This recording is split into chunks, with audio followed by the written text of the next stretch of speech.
नमस्कार दोस्तों, मैं विनोद कुमार सचान कृषि संस्कृति के चैनल के माध्यम से आज आपके सामने एक बार फिर हाजिर हूँ। और मित्रों, बड़ा संवेदनशील विषय है कि मैंने जन्म लिया है तो जाहिर सी बात है एक दिन मर के भी जाना है। बचपन तो मेरा गुजर जाता है बचपन में, लेकिन जैसे ही मैं जवान होता हूँ, जवानी से मेरी ज़िंदगी की कहानी शुरू होती है और मेरे जीवन में जो सुख और दुख की और खुशियों की कहानी है वो जवानी से ही मैं फील करना शुरू करता हूँ। दुनिया के अधिकांश लोग जो हमारे आध्यात्मिक विषय हैं उनको पाखंड बोल देते हैं। पाखंड बोलना उनकी एक अपनी मजबूरी हो सकती है, क्योंकि जब मैं विषयों को ठीक से नहीं समझता हूँ तो फिर मुझे वो पाखंड लगते हैं। आज मैं आपके सामने जो हमारे जीवन में जो कुछ प्रश्न हैं, जो कुछ विषय हैं, जो कुछ बातें हैं धर्म की, दर्शन की, आध्यात्म की, पूजा की, भगवान की, ईश्वर की, उन्हीं में बड़ा कन्फ्यूजन रहता है लोगों को। और उस कन्फ्यूजन को दूर करने के लिए मैं आज आपके सामने एक बार हाजिर हूँ। और मित्रों, मेरा प्रयास है कि हम प्रसन्न रहें, सुखी रहें, स्वस्थ रहें। और हम उस संस्कृति को मानने वाले लोग हैं, वसुधैव कुटुम्बकम की जो भावना है कि पृथ्वी पर जितने भी लोग, जितने भी प्राणी जगत के जीव जंतु हैं, वो सारे लोग सुखी संपन्न रहें। जब देश की बात करते हैं तो मैं अपने देश में ये कहते हैं कि हमारी एक संस्कृति है जिसमें हम प्रयास करते हैं, और मेरा मूल मंत्र है जीवन का, सर्वे भवन्तु सुखना, सर्वे सन्तु निरामया, सर्वे भद्राणि पश्यन्तु माँ कश्चित् दुर्भा भवेत्। और हम लोग जब कोई शुभ काम शुरू करते हैं तो एक दीपक जलाते हैं और एक मंत्र बोलते हैं, तमसो माँ ज्योतिर्गमय, अस्तो माँ सद्गमय, मृत्योर्मा मृतंगमय, ओम शांति शांति शांति। हे परमात्मा, हे माँ, मुझे अंधकार से प्रकाश की ओर ले चलो, मुझे मृत्यु से अमृत की ओर ले चलो, जहाँ केवल और केवल शांति हो। ये सारी चीज़ें हमारे जीवन में लागू हों और मैं वास्तव में एक मनुष्य की रूप में अपना जीवन संपादित कर सकूं, इसके लिए मुझे कुछ विषयों को जानना बहुत ज़रूरी है। मित्रों, ये मेरा जो शरीर है, मैं पूरा जीवन शरीर को केंद्र बिंदु मान करके अपना जीवन जीता हूँ। मैं स्वस्थ रहूँ, मैं सुंदर दिखूँ, मेरे वस्त्र अच्छे हों। स्त्रियों के केस में जब चलते हैं तो वो कहती हैं मेरे पास गहने ज़्यादा हों, जिनके पास गहने बहुत हैं, श्रृंगार ज़्यादा है, वो अपने आप को सोचती हैं कि मैं ठीक हूँ। लेकिन मैं जिस शरीर को केंद्र बिंदु मान करके जीता हूँ और माँ से कहता हूँ कि मृत्युर माँ अमृतमय, मैं माँ मुझे मृत्यु से अमृत की ओर ले चलो, तो मुझे मालूम है कि शरीर को तो नष्ट होना है, शरीर को तो मरना है, और जो अमृत को प्राप्त है वो मेरे अंदर की जो सूक्ष्म चेतना है, जिसको हम सूक्ष्म शरीर के नाम से जानते हैं, और आध्यात्म की भाषा की जब बात करते हैं तो उसको हम आत्मा के नाम से जानते हैं।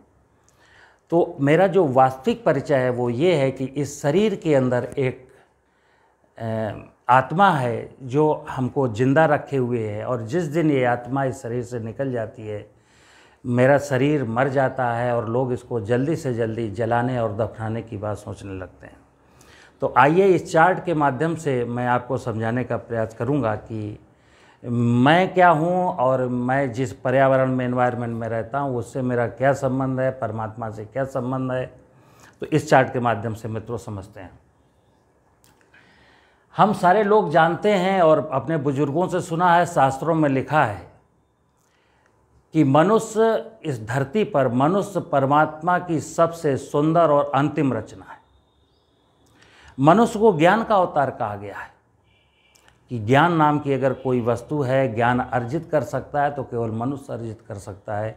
बाकी जीव जंतु तो अपना एक ढर्रे में जीते हैं और उनको परमात्मा जो निर्देश दे दिया, उस निर्देश का केवल पालन करते हैं। लेकिन मनुष्य सबसे सुंदर इसलिए है कि मनुष्य एक ढर्रे को छोड़ करके और आगे जाना है। जैसे कहते हैं हरि अनंत, हरि कथा अनंता, ज्ञान की कोई सीमा नहीं है। तो देखिए कि परमात्मा की सबसे सुंदर रचना ये मनुष्य है। अब मनुष्य है क्या? मनुष्य का एक तो शरीर है जो दिखता है, जिसको हम कहते हैं स्थूल जगत की माया, और मनुष्य के शरीर में एक आत्मा नाम की चेतना है, जिसको हम आत्मा कहते हैं, सोल कहते हैं, एनर्जी कहते हैं। उसको हम सूक्ष्म शरीर के नाम से जानते हैं। तो मैं एक शरीर हूँ, शरीर के अंदर एक आत्मा है, और मैं जब स्थूल जगत की माया की बात करता हूँ तो मैं कहता हूँ विनोद कुमार सन ऑफ जंग बहादुर सिंह सचान। जब मैं अपने नाम के पीछे, इस शरीर के पहचान के पीछे अपने पिता की पहचान को लगाता हूँ, तो फिर मुझे अपने पिता की पैतृक संपत्ति पर हिस्सा पाने का अधिकार मिलता है। अगर कोई व्यक्ति कहे कि नहीं, मैं अपने नाम के आगे अपने पिता का नाम नहीं लिखूँगा, तो फिर उसको अपनी पैतृक संपत्ति पे हिस्सा मांगने का कोई अधिकार नहीं रह जाता। लेकिन शरीर के अंदर जो आत्मा है वो सन ऑफ परमात्मा है, वो परमात्मा का अंश है। अगर मैं जीवन में कभी ये भी फील करूं कि वास्तव में मेरा पिता तो परमात्मा है, तो फिर मुझे छोटी सी प्रॉपर्टी में हिस्सा नहीं मांगना मित्र, फिर मैं परमात्मा की संपूर्ण कायनात में अपना हिस्सा मांगने का दावा कर सकता हूँ। तो ये मेरा शरीर है, ये आत्मा है। अब शरीर किससे बनता है? कहते हैं छित जल पावक गगन समीरा, पंच तत्व मिल बना शरीरा। दुनिया जानती है कि इस शरीर का जो निर्माण है वो धरती, पानी, हवा, आकाश और अग्नि से हुआ है। शरीर की रचना में धरती, पानी, हवा, आकाश, अग्नि का रोल है। और शरीर को पालने में भी, चूँकि मुझे भोजन चाहिए, ऑक्सीजन चाहिए, पानी चाहिए, तो पालने में भी प्रतिदिन, प्रतिपल, प्रतिक्षण अगर 2 मिनट के लिए भी आपकी नाक को कोई बंद कर दे और ऑक्सीजन ना लेने दे तो आप मर जाएंगे।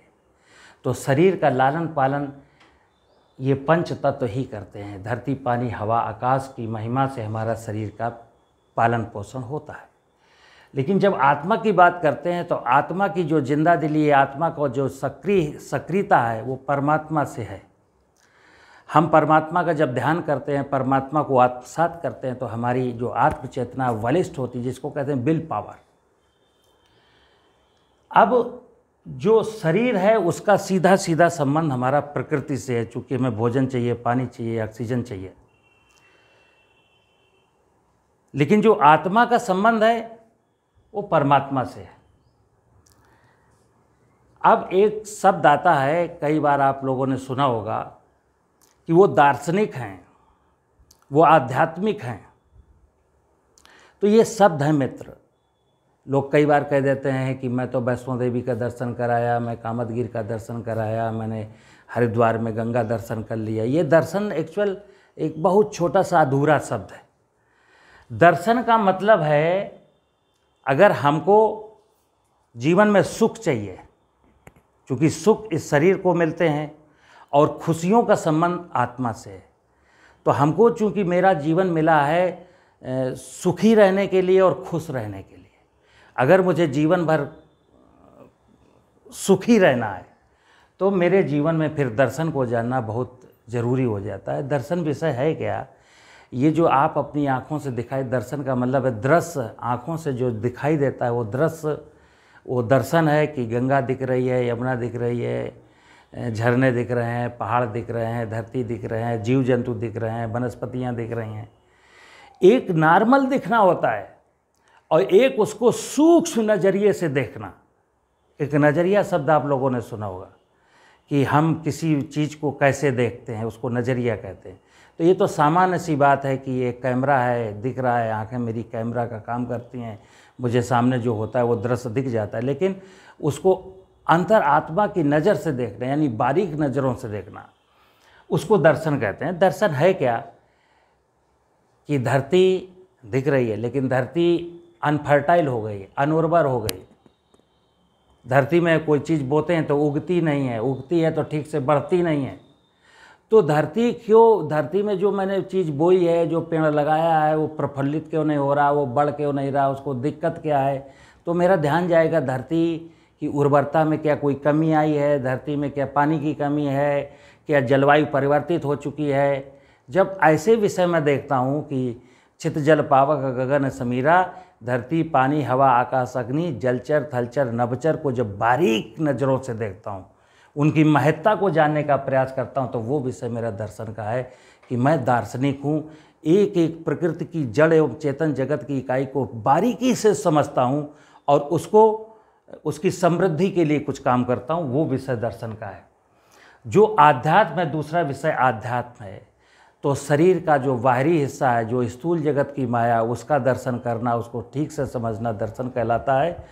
और जब हम इस शरीर के अंदर की जो सूक्ष्म चेतना है, जो सूक्ष्म शरीर है, उसका संबंध सीधे सीधे मैंने बताया परमात्मा से है, तो जब मैं इस आत्मा का परमात्मा से संबंध जोड़ने की कोशिश करता हूँ कि वो परमात्मा है और उसका एक अंश मेरे शरीर के अंदर है, आखिर क्या वजह है कि मैं इस धरती की सबसे सुंदर और अंतिम रचना हूँ। देखिए, आप समझिएगा कि आप एक साधारण जीव नहीं हैं। जैसा कि मैंने पहले कहा कि मनुष्य पृथ्वी पर परमात्मा की सबसे सुंदर और अंतिम रचना है, तो मुझे इतना समझना है कि मैं सुंदर और अंतिम क्यों हूँ। तो जब मैं ऐसा विचार करता हूँ, परमात्मा का ध्यान लगाता हूँ, हे परमात्मा, मेरे इस शरीर के अंदर तुमने जो प्राण प्रतिष्ठा की है, जो अपनी आत्मा को प्रवेश किया है, जो चेतना डाली है, तो उसका मकसद क्या है। तो परमात्मा बार बार कहता है कि मकसद एक ही है कि तुम्हें मनुष्य बन के जीना है। क्योंकि जब चिड़िया चिड़िया बन के जी सकती है, भैंस भैंस बन के जी सकती है, पेड़ पेड़ बन के जी सकता है, तो मनुष्य मनुष्य बन के क्यों नहीं जीता। तो उस चीज़ का विचार करना, उसको कहते हैं आध्यात्म। अब जो एक शब्द आता है सुख और खुशी, कई बार लोग इसमें भी कंफ्यूज कर जाते हैं। किसी से आज पूछो सुख क्या है, तो सुख की परिभाषा वो कहता है कि मुझे काम नहीं करना पड़ता है, मेरा घर आलीशान बना हुआ है, मेरे घर में भौतिक संसाधनों का जखीरा एकत्र है और मैं तो पैदल भी नहीं चलता हूँ, मेरे पास कार है। बट ये मित्र रियल बता दूँ, ये क्षणिक सुख हो सकता है, जीवन इससे सुखी नहीं रह सकता। जीवन के जो सुख हैं वो प्रकृति की समृद्धि पर निर्भर है। और अगर प्रकृति बर्बाद हो चुकी है और फिर भी आप कहते हैं कि मैं सुखी हूँ, तो आपकी गलत फहमी है। हमारे जीवन के सुख प्रकृति के वैभव पर निर्भर करते हैं। और जो जीवन की खुशियाँ हैं, जैसे मैं कहूँ कि मेरा शरीर, मेरा हाथ, मेरा पाँव, मेरा पेट, मेरी आँख, मेरे कान आज खुश हैं, तो शरीर खुश नहीं होता। शरीर को सुख तो मिलते हैं, लेकिन शरीर कभी खुश नहीं होता। खुश कौन होता है? तो खुश आप कहते हैं ना, मैं आज अंतरात्मा की खुशी का इजहार नहीं कर सकता। यानी जो खुशी शब्द है वो मेरी आत्म चेतना से है, आत्मा से है। यानी आत्मा जब मेरी खुश होती है तो खुशी के जो कई बार भाव होते हैं वो चेहरे पर मुस्कुराहट के रूप में प्रसन्न दिखाई तो देते हैं, लेकिन चेहरा मेरा कभी खुश नहीं होता। खुश जो है वो मेरा अंतर आत्मा होती है। तो सुख का संबंध शरीर से है और खुशी का संबंध अंतरात्मा से। एक विषय आता है पूजा। कई बार लोग क्या करते हैं कि प्रकृति को बिगाड़ दिया, पानी बचा नहीं, जंगल बचा नहीं, जलचर बचे नहीं, थलचर बचे नहीं। सुबह सुबह 4 बजे उठ करके और नहा धो करके और लोटे में जल ले करके पड़ोसी के बगिया से फूल तोड़ करके और शिव जी को चढ़ाते हैं। और वो कहते हैं मैं तो भगवान की पूजा के लिए गया था। भाई, मेरे पूजा है जो प्रकृति की समृद्धि का विषय है। अगर मनुष्य प्रकृति की समृद्धि के लिए कुछ करता है तो वही पूजा है। भगवान की पूजा की जाती है। और भगवान की परिभाषा मैंने बता दी, छित जल पावक गगन समीरा, पंच तत्व मिल बना शरीरा।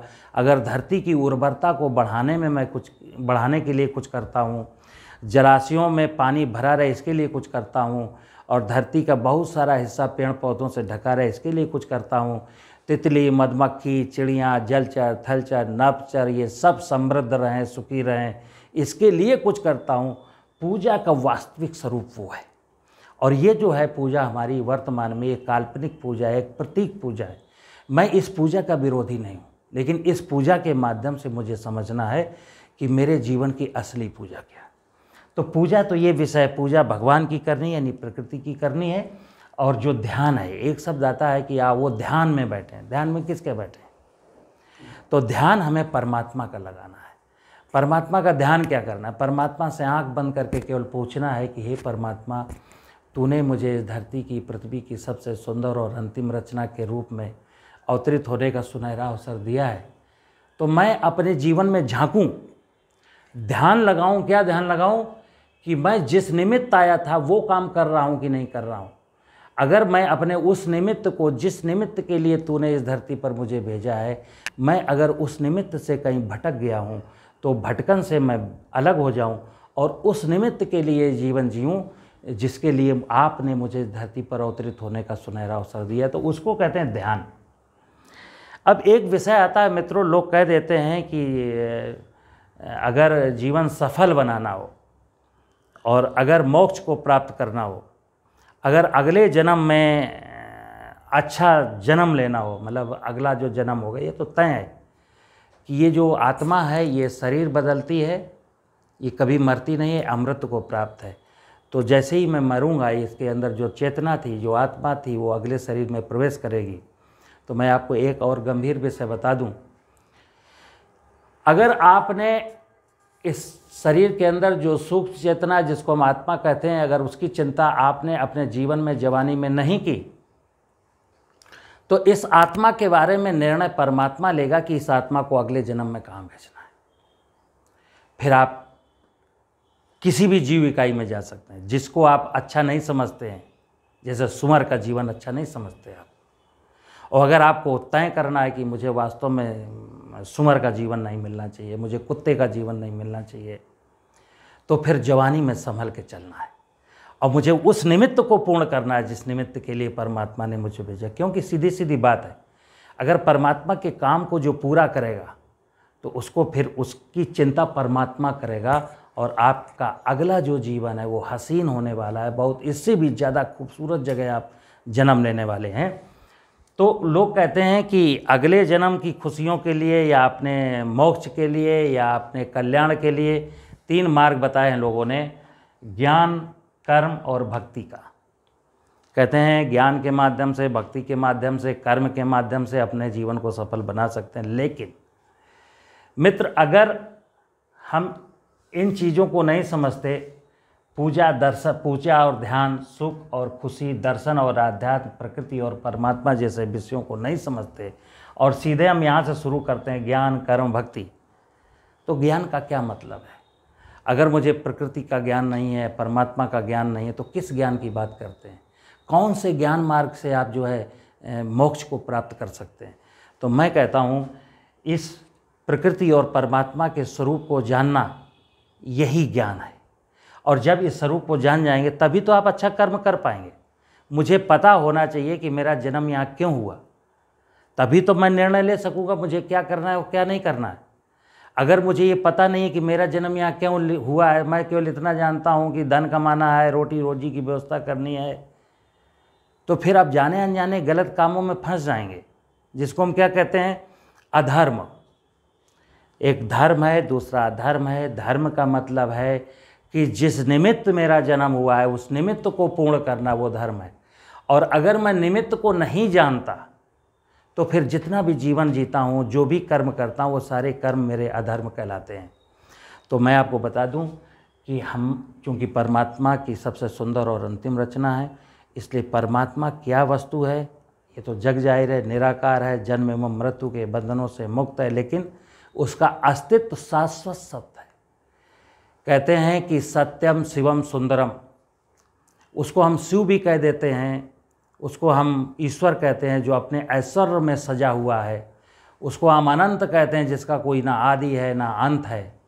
तो ऐसे परमात्मा का स्मरण करना, उसको आत्मसात करना, और जिसने मेरे शरीर की रचना की है, पंच तत्वों ने उस प्रकृति की माया को सजा करके रखना, यही मेरा अंतिम लक्ष्य है। और मैं आपको बता दूं कि मेरे मरने के बाद भी मेरे बच्चों को जीना है, इसलिए मुझे इस व्यवस्था को, इस ज्ञान को समझने की बहुत ज़रूरत है। नमस्कार, जय हिंद, जय भारत।